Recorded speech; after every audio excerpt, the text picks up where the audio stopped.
So I'm going to take you on a little bit of a story today and take you different places to show you a new concept. And that the concept is that we don't need to have disease. We can prevent most of the diseases that will ail you and I. And the goal is that we live until our 90s and then die of that thing that Sanjay mentioned stopped in 1951 called old age. And so the anecdotes I'll tell you are from a book that we have coming out the end of the year called The End of Illness.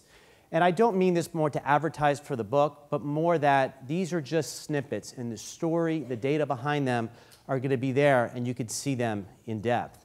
And so the concept for the book came from, I've been caring for patients with cancer for more than 2 decades. And it's that old notion is that you have to go to war to understand peace. So everything we learned in cancer, taking care of that patient at the end of the cliff, we bring it back to model general health. And that's some of what we'll tell you today.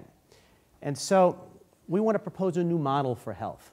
And really that model is built around prevention.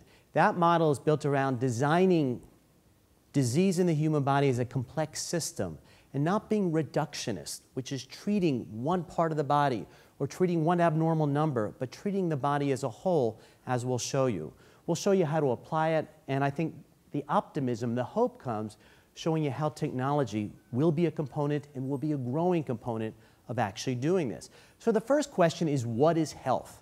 And Sanjay was right. This was actually the title of my book until Steve got involved and said, you can't use that word health.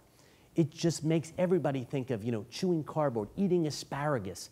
It doesn't make you think of something necessarily positive.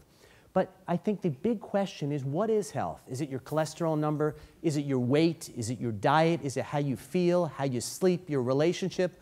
What truly is health? How do we define it? And I think that's one of the take-homes is, how do you build a metric for one's individual self? So Mark Twain defined it in something obviously more along the lines of a Steve Jobs. And you could see in this quote here. But again, I truly believe it doesn't have to be this, as we'll show you. So take, for example, growth hormone. So growth hormone in the year 2010 sold over $1.5 billion,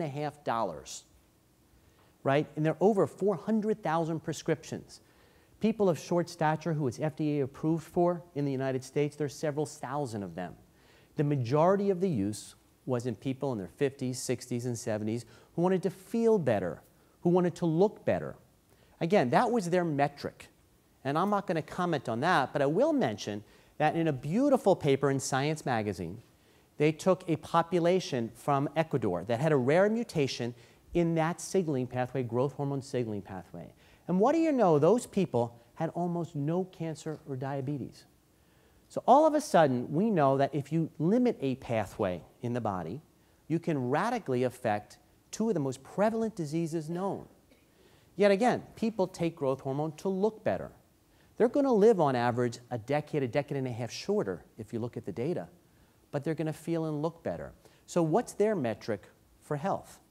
So obviously we want to avoid disease. The paradox is living to your 90s reduces overall healthcare costs. The amount of dollars we spend in the last 2 years of life in this country is staggering. It's over 60% of Medicare is spent in the last 2 years of life. And that's because, especially when people die at the younger ages, we go to heroic measures, spending millions of dollars trying to prolong their life.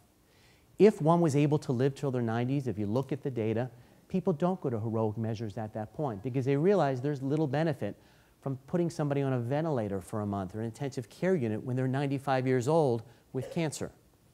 Very different when someone is 50 years old with cancer. So again, the paradox, I think, is that we'll actually reduce costs if we let people live till their 90s. And so this is a slide that I presented this at one of the TED Talks a couple years ago, and I got such hate mail from showing this. I literally got thousands of emails that were negative saying, what are you talking about? This can't be true. You're making this up, etc. And what it shows is that the dramatic decline in things like heart disease, in stroke, in infectious diseases with the advent of things like aspirin use, statins, which are Lipitor, anti-infectives, vaccines, etc. Yet diseases like cancer, there's almost no decline over 60 years. So how can that be possible? You know, the way I look at it is we think of most disease in humans like infectious disease. Infectious disease, there's an organism. If you identify the organism, you take an antibiotic, it will work guaranteed. The problem is that the rest of diseases aren't like infectious disease. We were screwed. We were fooled in the 1920s by infectious disease. And other diseases are a complex system. And so what a complex system is there's a state. That state is how you are today. Well, there's an input to that. That's what you eat. That's the medicine you take. That's your lifestyle. That's how much you sleep. That's your relationship. And then there's an output. The output is how you feel. The output is how tall you are. The output is your body mass index. And so the problem is that middle function, that state is hidden. Historically, we had no way to quantify it. So we just gave therapies to try to change that output without really looking at that state function. And so because we are a complex system, things affect us in different ways. And it doesn't just have one effect when you take a pill, as most of you know. And so the bad news is a complex emergent system is almost impossible to understand.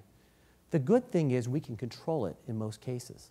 So for example, if your train is running down a track at 100 miles an hour, you ask a physicist to try to describe every little function and heat and physics about everything going on the train, it's almost impossible. Yet you pull the brake and it stops. And that's what we want to start to do with human disease. We've spent, and I'm guilty as any other scientist, the last decade trying to understand disease. I was part of the Cancer Genome Project where we sequenced every gene in cancer. Yet it didn't take us that far. And the reason is, on diagnosis, every cancer has 130 mutations on average. Impossible to model, impossible to comprehend. So just briefly, there was a clinical trial that we were part of. We took women after optimal therapy for breast cancer. And at that point, we don't treat anymore. So it's ethical to give a placebo because we wait until they recur or don't recur. And we gave those women half a drug that builds bone and half placebo. And what do you know? We reduced the recurrence by 36%. So the notion you change the soil, the seed doesn't grow because breast cancer metastasizes to bone. So a drug that didn't even touch breast cancer had a profound effect on survival of these breast cancer patients. And so again, starting to think differently about disease. You know, we're a profession that historically you trust. You trust that we make the right decision. You trust we're looking out for you. Well, obviously our profession pushed tobacco, and we thought tobacco was reasonable. Doctors smoked in the office when they saw patients. Talk show hosts on TV had a tobacco while they were interviewing guests. We, in the 1980s, said, hey, take margarine and not butter. It's going to be better for you. Do you think of how many lives were lost from cardiovascular disease because we pushed margarine? So my first thing to you is question when we say do something. Most of the time, historically, there hasn't been that much data behind it. And so, for example, our current notion of exercise that Sanjay alluded to is you go to that gym and get that trainer to your hour of aerobic exercise a day, and then you're healthy. And then the rest of the day, you sit at your desk, talk on the phone, look at your computer, answer email, etc. Well, it turns out in 1953 was a staggering paper in the journal Lancet, which is one of the great British medical journals. And it was written by one of the heads of the British Transit Authority, who had 26,000 employees. Half of those employees were the bus drivers, who sat 90% of their day. Half of those employees were the ticket takers. They called them conductors, who walked up and down those two-decker buses all day. What do you know? The deaths from heart disease were 45% less, you could see in the middle column, in the conductors rather than the drivers. The cancer incidence was less in the conductors than the drivers. They didn't do aerobics. They didn't go to the gym. They just walked. You know, I got one of those accelerometers, and I saw in my office, I was sitting there most of the day on the phone. So I got one of those phones where I can actually walk around the office and pace. And I reduced my sitting time by 45%. That has a dramatic effect on health. This is an amazing slide. In that paper from 1953, where it's a little bit hard to read, but you can see they go by profession and incidence of heart disease. The hairdressers, the secretaries, the typists, as they called them, they had the high incidence because they were in one spot all day. Whereas the farm laborers, the people who were working in the docks, they had the lowest incidence because they were actually walking. So an amazing correlation, not with what you ate, not with who you married, not with what drugs you took, but just by walking in that setting. So not to be all doom and gloom, but certainly the world expectancy, life expectancy worldwide has grown dramatically over the last several decades. And so in the US alone, there's a 54% increase from the beginning of the century till approximately now. And so the question is, how do we get that next big advance? How do we go past that mid-70s, as we alluded to? Well, if you look at most of these diseases here, they're preventable, right? Heart disease, clearly we can prevent. Stroke, we can prevent. Cancer, we can prevent, as we'll talk about. So most of these diseases can be delayed and prevented. And so technology will be what allows us to do this. In the Monsanto report in 1974, they estimated $100 million to sequence one gene. Well, if you came to my clinic and went home the next morning, I could sequence several hundred genes by the time you came in for several dollars at most, probably less than $1, and have that data back to help guide your care, whether it be for cancer or for health. And so one of the companies that we spun out of the lab is called Navigenics. And it's a relatively simple thing. You spit into a tube, you mail it in, and then we look at about 37 diseases and your likelihood of getting them. In fact, these are my DNA results that were on the front page of the Wall Street Journal. And this is basically me here. And so all of a sudden, I know where to focus my health care. All of a sudden, I know about me and what to do. And it's not deterministic. None of these diseases will just happen, right? There's a part environment, as you can see on this slide. So the green is environment and the yellow is genetics. Part is environment and part is genetics. And so we can certainly change our environment. Every disease listed has an environmental component, whether it be Alzheimer's, heart disease, cancer, et cetera. And we can start to modulate them to move toward prevention. And obviously, knowing what you're up against, knowing you, allows you to strategize most appropriately for you. And get a load of this slide. Obviously, healthcare costs in the United States are 16% of gross domestic product. So it is becoming untenable what we're spending on healthcare. You have a drug like aspirin. Aspirin, after 5 years, can reduce the deaths of GI cancers by 54%. After 20 years, the death of prostate cancer by 10%. Lung cancer, 30%. Colorectal cancer, 40%. Esophageal cancer, 60%. Heart disease and stroke clearly established that it can prevent and delay those diseases. Why isn't it mandatory? Why should society pay for someone who will get cancer or heart disease when instead it could have spent $2, $3 a year and reduced those incidences and our expenses dramatically? To me, there's something wrong when we talk about healthcare reform and we're not talking in these terms. You look at drugs called statins. Statins are a class of drugs that were developed to inhibit a liver enzyme that was central in the production of cholesterol. We thought, based on very good anecdotal data, that cholesterol, LDL, the bad one, was responsible for heart disease. And clearly it's involved. But statins will clearly lower them and reduce the incidence of heart disease, stroke, et cetera. And they were responsible in part for that dramatic decline that I showed you a couple slides ago. But a very clever study was done called the Jupiter study by a group at Harvard and a pharmaceutical company in Manchester, the UK. And what they did was they took people with normal cholesterol, 175 and below, and they put them on a statin. In that study, they delayed heart attack and stroke by a decade. They reduced the incidence of cancer by double digits. How did they do that? Because one of the dominant mechanisms of statins is blocking inflammation. In fact, if you had the swine flu a couple years ago, the only thing that would have prevented you from going on a ventilator would have been being on a statin, if you look at the epidemiologic data at the time. Again, because of their anti-inflammatory component. So again, why shouldn't these be mandatory? If we can dramatically reduce the incidence of heart disease and cancer again, and these enormous financial burdens on society, why are we allowing people to do it and not charging them if they don't take these drugs? So switching gears now about what we could do, I'm going to talk about what we shouldn't do. So there's this notion, vita is life, therefore vitamins are good for you. So there was a study where they looked at 39,000 women over almost 2 decades.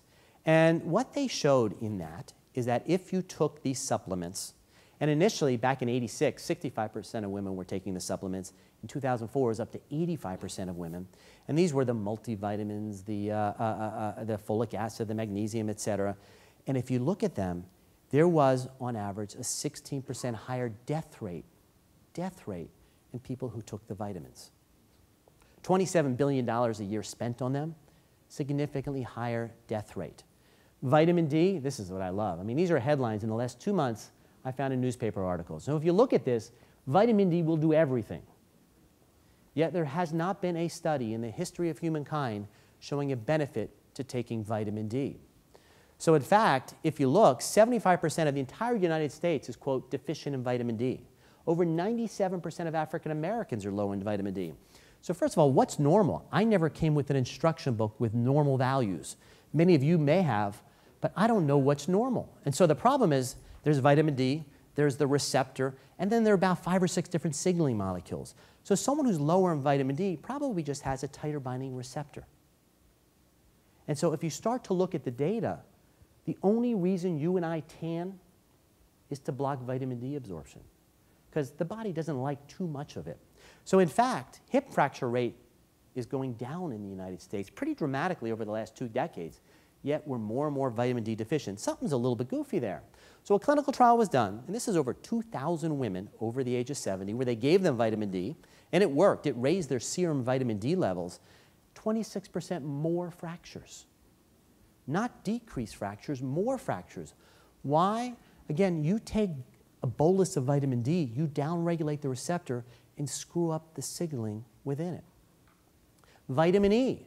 So the SELECT study, this was on the front page of the New York Times in the last 2 weeks, $247 million our government spent to do this study, saying maybe vitamin E can prevent prostate cancer. 34,000 men were heroes and participated in this clinical trial, taking 400 units of this vitamin a day. The study in year 3 noted a higher incidence of cancer, but it wasn't statistical, and the study was over by then. They stopped taking it, and they started to follow the patients. What they announced last week was 17% increased incidence of the most common cancer in men by taking vitamin E. Not decreased, increased incidence. The national recommendation for vitamin E is 22 units a day. And the national recommendations normally are 2 to 3-fold higher than we actually require just to be safe. Why on earth would someone think 400 is better? All a vitamin is something the body can't synthesize enough of. Again, there's no data that it's beneficial.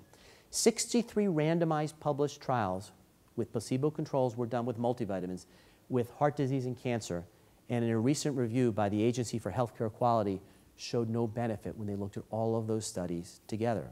The CARROT study, published in 2004, showed that if you took beta-carotene and vitamin A as a smoker, and they thought, let's look at smokers because they have higher incidence of things like cancer, and we'll be able to statistically see the difference. What do you know? 28% higher lung cancer rate in the people who took them. 17% higher overall mortality. So something is screwed up there. And I want to shift gears now in the last minute and just talk about technology. So proteomics is something Sanjay mentioned we do. And it's taking a drop of blood, putting it through a superconducting magnet, and getting a picture of all the proteins in the blood. Well, in 1976, if you thought you might be pregnant, you went to a hospital, we took a tube of blood from you, we injected it into a rabbit. Every hospital in this country had a rabbit floor, a rabbit ward they call it. And then we sacrificed the rabbit several days later. We looked at her ovaries, and we say, were they enlarged? If they were enlarged, you were pregnant. And then monoclonal antibodies came about, the first proteomic-based test.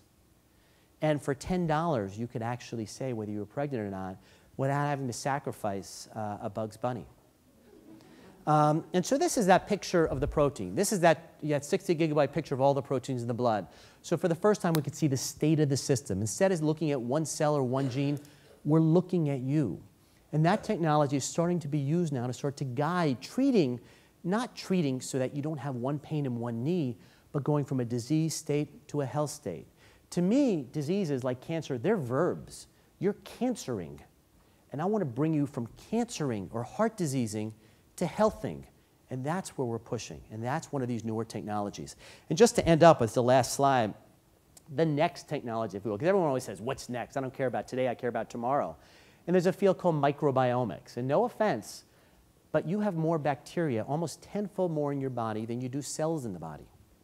And these bacteria, they metabolize your food, they control your hormone levels, they control many of the things going on in your body. And we have never really quantified them. We've never cataloged them, if you will. And technology now has allowed us with the Human Microbiome Project to start to do that, because certain bacteria control different traits among us. So in fact, if you lived in China, your risk of breast cancer and prostate cancer are almost 1/10 of what ours are. After you move here for a decade, it almost equals ours. And we thought, oh, it's the fast food diet, it's Burger King, McDonald's, et cetera. It turns out that's not the case. It turns out it's our microbiome. It's our bacteria here. In fact, breast cancer in the United States goes by latitude. Where you are in the country matters. So I guarantee you, over the next 5 to 10 years, you're going to have a test done saying, listen, John, you're likely to have, or Sanjay, you're likely to have an increase in heart disease. Let's try this kind of yogurt, which will actually lower your incidence. And so we need to move from that treatment arm, which is all of our resources in this country now, to the prevention arm. And the way we do that is through understanding. And so thank you for having me here. I'm honored to be here. And keep doing it. Keep pushing understanding and talking about these things, because that's how we move forward. So thank you.